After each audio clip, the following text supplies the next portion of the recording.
How does a people survive thousands of years without a country or a formal written language? The answer is our art. My ancestors did not write their stories down. They sang them. Hello, my name is Gaosong and I'm an artist, entrepreneur, and educator with over 20 years of experience in Western classical music, theater, and vocal performance. I've also actually spent the last 10 years as a dedicated student of Katia, aka Hmong Flower Singing.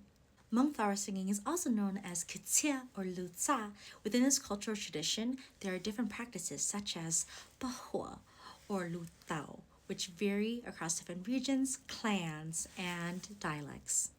But at its core, Hmong flower singing is sung poetry. I call it Hmong flower singing because it uses a heightened, flowery form of the Hmong language called Balu. Do you know William Shakespeare? That guy? Yeah, well, very similar to William Shakespeare, how he uses heightened Elizabethan English to express his poetry in his plays, we Hmong people use our heightened language of Balu, and it makes our form of expression that much more unique and that much more powerful. Katia is a form of self-expression through words, song, poetry.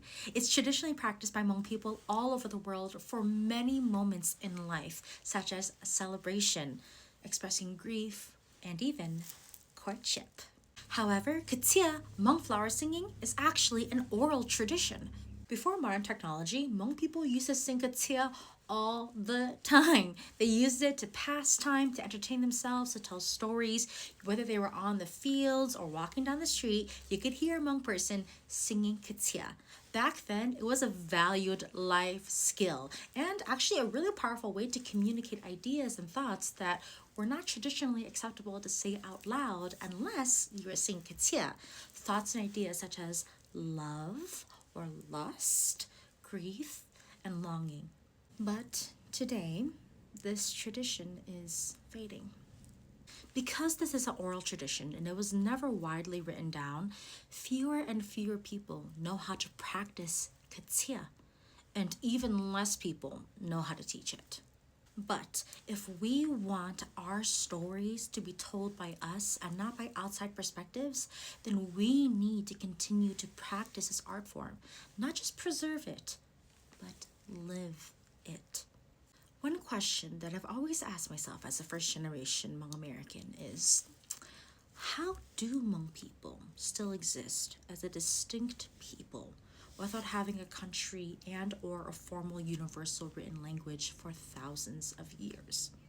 Throughout my entire academic journey, my career as an artist, my studies in Hmong performance practices, travel, absorbing different cultures, learning about different peoples, I've really come to find that the answer of why Hmong people exist as a distinct people is because of our art.